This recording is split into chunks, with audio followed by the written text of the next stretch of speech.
Hello again, friends of the Palestinian people. Marhaba, as they say. Today is Sunday, July 27th, 2025.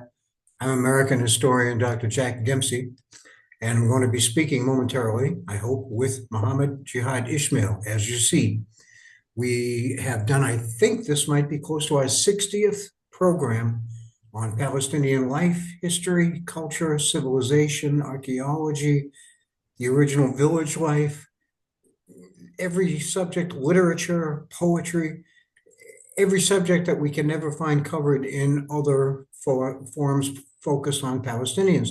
As you can see, Muhammad's having a little trouble already logging in here on Zoom with us.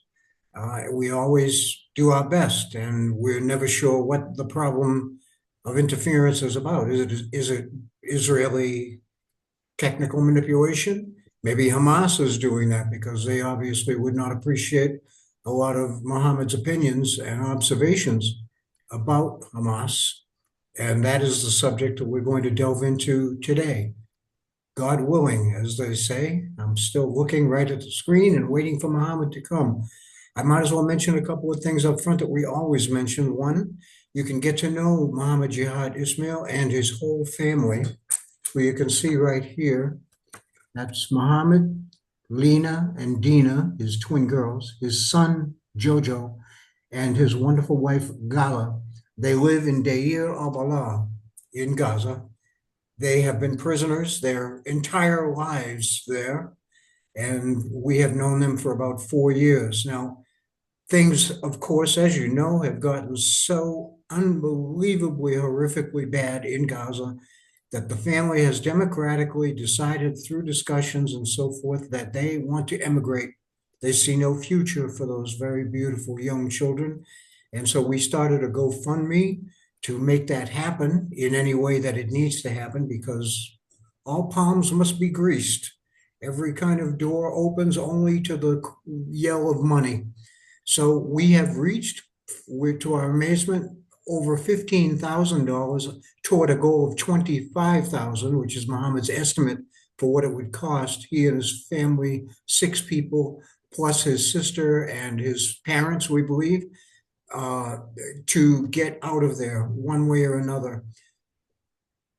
The situation is coming down to the wire. Israel's death trap of a plan, which they bait with food and water and medicine and then shoot people dead for no reason, is going to sooner or later drag Muhammad and his family into that horrific place that was once Rafah and is now nothing but square miles of bombed out ruins.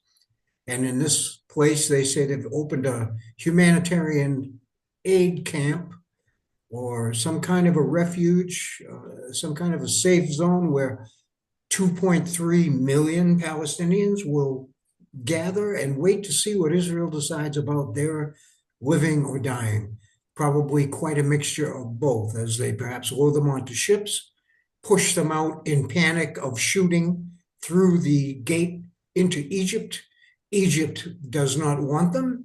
Egypt does not plan to let Israel use their country as a dumping off ground for their Palestinian problem.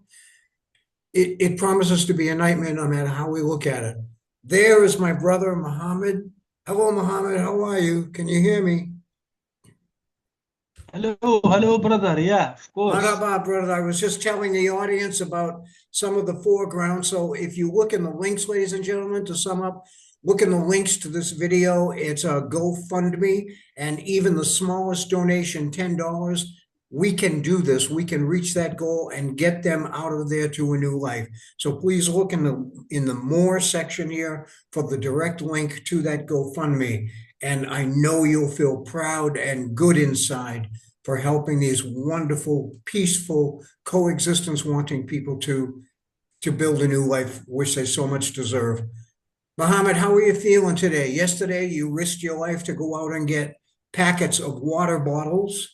I imagine you were able to carry, what, 3 of them? And maybe your brother Tawfiq was with you. Tell me about yesterday, brother. How are you doing for your supplies and how you're feeling? Yes, almost every 5 days, I used to go to bring water. I have to walk almost 5 kilometers in Each order way. to bring them. Yeah, both ways. Okay. Yeah. I have to walk under the sun heat, under the risk of the artillery fire, under the drones. You have the drones all the way hovering over your head. So it is a very, very dangerous journey, but I have no other choice. I have to go Yes. because I have to find water. Yeah. So, Muhammad, were you able to carry what? 3 packets of 6 bottles each? 3 packets of liter bottles, perhaps? What were you carrying for all this 5 miles, carry, 5 kilometers? yeah, I carry 2 jerrycans in both I hands see. in order to make some balance I for see. my body. Yes. Yeah, I have to keep And the you have told me that you balance have because I am going to, yeah, you have told me that yes. you have had so little to eat, brother, over the past week, over the past month. I think last week you had said you had 11 tablespoons of rice and a piece of bread. This makes you so that when you walk a long distance, you get dizzy, you fall down. These are incipient signs of anemia and malnutrition. The whole world is watching, Muhammad. No one can believe how much you people are suffering, are being tormented and attacked and punished for nothing you did.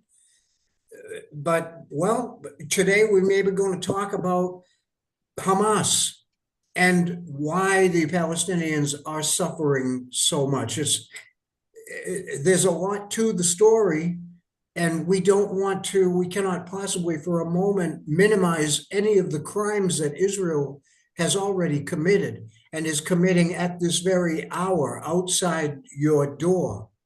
But Hamas has at least an equal role to play in this complete disaster, Mohammed. How would you like to begin to express your feelings as a Palestinian about Hamas? What has been your observations and your feelings and opinions? Yeah. Actually, as you just mentioned, we are criticizing both Israel and Hamas. Both of Absolutely. them are responsible. Yeah. But if you look to the world media, you will find that always Israel is under the spot, under the light. On contrary, Hamas is hiding in the shadow. Hamas is hiding. No one is trying to shed the light over what Hamas is doing. Yeah. And So I think it's unjust to look to the international media yes, and to make judgments and to have perspectives because they are only talking about Israel, attacking Israel, and demonizing Israel. it's unjust because it's only half the story. There is always 2 people responsible. If you see a fight on the street corner, you know that both of those people have failed to solve their problem any other way. Both of those people are responsible for a fight, right? But you have a particularly powerful and interesting anatomy of Hamas. And just to jump right into this, Muhammad, your book, which you called Tomorrow Will Answer, Horror and Hope in Palestine, and you can see that here on YouTube. You can hear a full reading of it. It's just blazing analysis that you won't find anywhere else, all Muhammad's. But you've said in your book, Muhammad, that Hamas is not only an illegitimate political group, they would not last 6 months without outside funding because they do nothing for their people. They do worse than nothing for their people. And they were created to divide the Palestinians, right? So now what are they doing in this terrible phase of the war, Muhammad? Are they, well, there's electronic intifada, which you've said is funded by Qatar to be very friendly to Hamas and to keep this story going, right? But they only show Hamas the young men, brave young men, no doubt about it, but they're creeping up on Israeli Merkava tanks, leaving explosives on the tanks, and finding many other ways to kill a lot of Israeli soldiers. And Electronic Intifada paints them as heroes, heroes of resistance. But you, as one of the great massive Palestinian population, Muhammad, you have a different view. So how would you like to jump into what we're missing about Hamas, what we don't understand about Hamas? Unfortunately, all the world is misinformed, misleaded about the fact of Hamas and what's happening here in Gaza war. I mentioned in my book that this war, which was started by Hamas, not Israel, this war was made for the sake of Iran. It was a proxy war. So it is not a liberation war. It is not for the liberation of Al-Aqsa Mosque or Jerusalem or the historical Palestine. No, it is a proxy war was made by Hamas. This war was funded, was planned, was prepared by Iran. Iran has made everything for this war to be Well, let me ask you, to be Muhammad, started. let me ask you then, you have said in your book, in very careful, detailed examples, why Hamas's whole attack of October 7th was completely foolish. It had no hope of capturing Al-Aqsa. It had no hope of bringing down the Israeli government. It had no hope of removing the settlements that are right up against the wall of Gaza, stealing the land right up to the fence. It was a completely impractical plan, and it left no thought whatsoever for the Palestinian people, who would bear the brunt of the punishment from Israel. And that is what has happened. So where did this terrible thinking come from, Mohammed? Was this founded in Iran, or was this Hamas's own plan? Yeah, let me clarify. First of all, we have to mention something important. Actually, October 7th attack was a deadly, a destructive, a hellish adventure. Of course, a crime. It is exactly, yeah, it is exactly a copy of the Japanese attack of Pearl Harbor. Pearl Harbor finally brought Japan two atomic bombs. So it brought havoc and destruction for the Japanese nation. The same thing is the attack of Hamas, the October 7th attack. You cannot imagine the consequences, no, the results of this attack. It is exactly a copy from the Japanese attack when they attacked the American Navy in Pearl Harbor. You know, those attacks are crazy, deadly, destructive. So right now we are paying the price. It is a very heavy price, very, very heavy price from our blood, our souls, our health, our future, the future of our generations. So you're saying, Mohammed, you're saying that Hamas should stop fighting? You're saying that Hamas should stop fighting and thereby provoking more war from the Israelis? Should Hamas stop fighting and perhaps surrender or go away? What should Hamas be doing? Hamas should disappear. Hamas should disappear. When Arafat was sieged in Beirut in the Lebanon War, 1982, one of his top colonels has informed me, Muhammad, in Beirut we had a lot of weapons, a lot of ammunition, a lot of food. We were able to fight another 2 years in Beirut, inside Beirut. We were able to fight another 2 years, but Arafat has decided to stop because the price is very, very high. Thousands of Palestinians and Lebanese people are being killed. So Arafat has What should shouted, Hamas do, and Muhammad? What do you mean they should Hamas disappear? should disappear. Hamas should disappear, should go away, should leave us, to have something here in Gaza. Hamas should disappear forever because they destroyed everything. And for coming generations, there is no Palestinian cause here in Gaza. Gaza is totally destroyed. Yes, and let's give a little background, Mohammed, in ways that we've covered before, is that Hamas was first elected as a Palestinian political group in what, the 90s, when they were the only group that was able to supply medical services, food aid, and other funds for the Palestinian people. But we lost Mohammed. Well, anyway, meanwhile, when Netanyahu was still a quote middleman official in the Israeli government, he was the one who was most responsible for choosing different councils under Hamas that would serve through their greed, their corruption, and their will and desire to wield absolute power, made sure that Hamas would never again actually deliver any kinds of benefits to Palestinians. I'm telling this as we wait for Muhammad to return. He usually does. He tries right away. So thank you for your patience. Maybe Hamas this time is interfering with us because they don't like what he's saying. But Hamas was encouraged and paid for in part by Israel to divide the Palestinians. Fatah, with President Abbas, used to be the authority in Gaza, but they abandoned that territory and Hamas rushed in.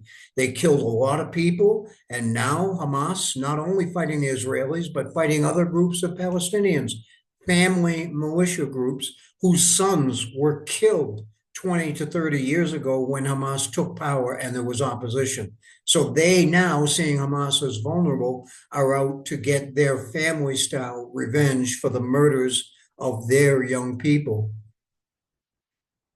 The flaws in their plan for October 7th, look again at Muhammad's book, Tomorrow Will Answer, here at YouTube. They were deluded by various religious prophecies. They were deluded by imams and other religious figures who told them fantasy stories of the fall of Israel after 11 days or whatever specific number the Quran generated for them. They had no hope of bringing down Israel or capturing Al-Aqsa Mosque away from Israeli control, or getting rid of the many settlements that ring, like a defensive wall full of innocent victims, the very settlement place of Gaza. Its barbed wire fences and ditches and walls are within view of a lot of these settlements where people lounge in their swimming pools and listen to the artillery shells falling in the cities of Gaza there. You can see Muhammad is trying very hard again to rejoin us. But as he's saying, and I'm trying to share with you while we wait, Hamas, their attack had no hope whatsoever. It was a fool's gambit. There's certainly a fool's gambit on the Israeli side, thinking that they're going to eliminate a political idea, which is Hamas, of resistance, and thinking that the world is going to just somehow sanction and let them walk back into the halls of respectability after the nightmare that they're inflicting on Palestinian men, women, and children, people who have no fight and no stake in the war. And now Hamas is stealing aid. No matter what else you hear, this is happening. And this is from the eyes, ears, and words of Muhammad himself, who sees it happening all the time. They are stealing everything that they can wrest away with guns and violent threats from the people desperate to get their aid, reselling these items at exorbitant prices among people who have almost no money anyway. And Muhammad linked me, this is the best I can tell you, Muhammad linked me last time to an Arabic website which showed videos of Hamas fighters feasting. That's the only word to say, feasting down in one of their dark tunnels. grapes hanging from their bunches into their mouths, figs, mangoes, big bowls of rice cooked with chicken, every kind of fruit and maybe even delicacy you could imagine. They have it all down there because I am what? back. Hello, Muhammad. Hello, Muhammad. Are you back? Hello, brother. Yes. Hello. I was trying to give some of the history of Hamas and the things that you have discussed, their civil war, the fact that they have not allowed a vote in over 20 years, that they are interrupting the flow of aid to people. Continue wherever you'd like, Muhammad. We want to hear your point of view about Hamas because you don't get it anywhere else. Please, brother, speak. I'm sorry we can't see you. Yes, brother. Yeah. What I wanted to say that this attack from the beginning was a big and was a mad adventure. There is no need for this attack. Also, if you want to talk about the consequences, right now, as I told you, we are suffering. We are paying the very heavy price. People are looking to Hamas in a very strange way. Maybe international media doesn't mention to the people the reality of Hamas, what Hamas is doing. Hamas is committing crimes, committing atrocities against the Palestinian people. Hamas during this war has killed, has executed hundreds of Palestinians. Anyone who used to criticize Hamas, he will be killed. He will be killed. A lot of people were killed here in Gaza. Unfortunately, in silence. No one is shedding the light on what Hamas is doing against those people who are criticizing on social media and in other ways. No. So before Muhammad, before October 7th, you had told me in one of our programs a story about a man with no legs in a wheelchair who was in the marketplace, and he complained to one of the Hamas food sellers that the prices were too high, that it was wrong to charge poor people such terrible prices. And he was shot to death in the wheelchair. This is the kind of people they are. Yes. Also, I have to mention something important. People are believing that Hamas is a pure Palestinian liberation movement. No, Hamas is a proxy. Hamas is a proxy. And if you look to the beginnings of Hamas, we have a lot of countries, a lot of intelligence services used to contribute in the establishment of Hamas. We have the British intelligence, the American intelligence, CIA, the Jordanian intelligence, and we have the King Hussein, the slain King of Jordan. He played a very, very major role in the establishment of Hamas. In addition to Israel, Israel has helped a lot in the beginning of Hamas. They helped a lot in the building of Hamas because they wanted Hamas to be competing against PLO. Yes. To divide the Palestinian people. Exactly. And they achieved what they aimed. Just after a few years, we had the Palestinian separation between PLO and Hamas. Yes. PLO is ruling West Bank and Hamas is ruling Gaza. Yes. So everything Israel has planned for was implemented. Also now these days during this war, Hamas has a lot of ties, a lot of relations with so many intelligence services around the world. Recently, just very few weeks ago, some leaked documents have shown that there is big relationship between Hamas and the French intelligence and Hamas. Previously, many months ago. Also, we had a lot of proofs, a lot of evidences on the cooperation between China and Hamas. China has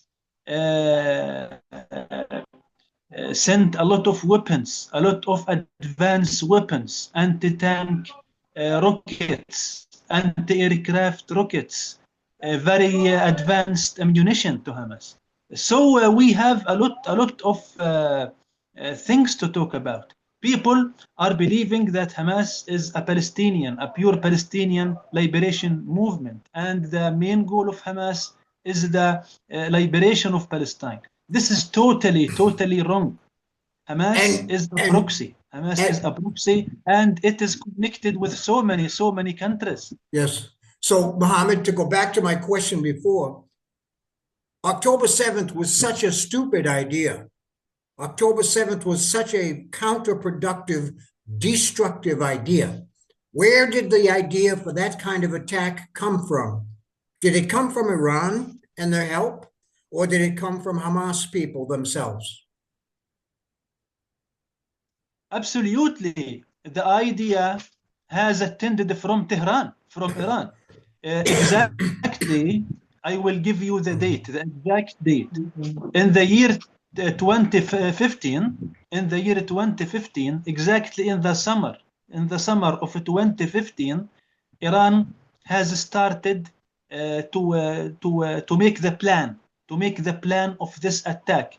So the plan of this attack, the preparations of this attack has started 8 years before the attack was carried out. Okay, now they let me had ask you. started in the year 2015. Okay, let me ask you. Now, don't you think that Iran would understand the consequences for the Palestinian people? Don't you think that Iran must have known that this would destroy Gaza and the West Bank too? Would not Iran have thought of that? You know, what will happen to the This is Palestinian people? meaningless. What? This is meaningless for Iran. Iran doesn't look after us, doesn't ask about us, doesn't matter what will happen for us. For Iran, we are pairs of shoes, not humans. You know, we are pairs of shoes. They are using them in order to cross the swamp of mud. You know, Yes. To cross the swamp of mud. You know, so Iran doesn't matter about what will happen to Gaza. Iran is selfish. Iran wants only some mercenaries, some proxies, in order to fight for her and to achieve its goals. Okay, Muhammad, I have another question for you. I recently found a statistic, a political questionnaire, okay, from the Palestinian Center for Policy and Survey Research. Whoop, Muhammad, do you hear me? Hello, Muhammad, do you hear me? Yeah, I am back. Okay, I have a question for you. The other day on a Mehdi Hassan program called Jubilee, where he was in very good debates with people, he cited a statistic from the Palestinian Center for Policy and Survey Research. Okay, Palestinian Center for Policy and Survey Research. And he said the following: when they asked Palestinian people about what they would vote for if they could vote today, 43% said Hamas, 28% said Fatah, 8% said they would vote for a new third party, and 19% were undecided. They could not make up their minds. So 43% Hamas, 28% Fatah, 8% third party, and 19% undecided. 43% of people asked would vote for Hamas, Mohammed. Do you think that is accurate, or what do you think of that? Almost half of the Palestinians would vote for Hamas. Biased. Go ahead. This is biased investigation and Oh, biased. everything is biased. Everything is biased, but this is what they report. What do you think of it? No, for sure. No, for sure. This doesn't reflect the pulse of the people in Gaza. Okay. And here we have to separate. We have to differentiate between the public opinion in Gaza and the West Bank. Yes. I never mind for the public opinion of the West Bankers. I have to focus on Gaza. People here in Gaza, the majority of the people are injuring, are attacking Hamas. I cannot believe in such biased percentages. No. This is totally not real. Yeah. So, and Mohammed, do you think this center. Do you think then that most Palestinians are ready to vote for a new party? And the people that are not decided would vote for a new party? Because that would be 27% combined between third party and undecided. That would be 27% to stand against the votes that they claim would go for Hamas and Fatah, 71% total. 3 out of 4. So while they're saying 3 out of 4 people, I'm not saying it's true. I'm just sharing the numbers with you that were reported to ask you a question. This report says that 3 out of 4 people would vote either for Hamas or Fatah. But you're saying that most people would vote for a third party, a new political party, right?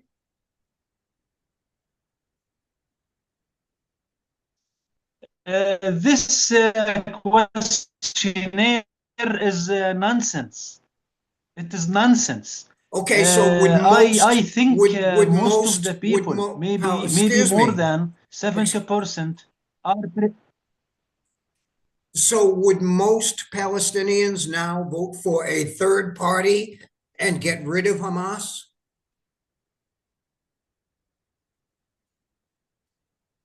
Yeah. Let me clarify, please. I think at least 70% of the people here in Gaza are preferring to try a new party, a new faces. Yes. They are rejecting both Hamas and PA. Both of them are corrupted. Both of them have destroyed the Palestinian cause. Both of them have brought us problems and crisis. So I think most of the people here in Gaza are preferring to vote for a third party, and you is totally biased. And that, Muhammad, is exactly why Hamas will not allow new elections. They don't want the Palestinian people to vote. They are not democratic. They are an elite group of families who see themselves as having no obligation whatsoever to their people. This has always been the classic description of their guiding principles. They want nothing to do with the ordinary Palestinian people. They are there to profit and to wield power, and they will hurt you or kill you if you get in their way. Ladies and gentlemen, we're going to have to conclude our program. We keep losing Muhammad. He's getting garbled. Interference from some kind or another is kicking in. So, Muhammad, any final thing you'd like to add? We have about 2 minutes, I think. Yeah. I want the people to try to revise their vision to the Palestinian cause, to the situation in Gaza.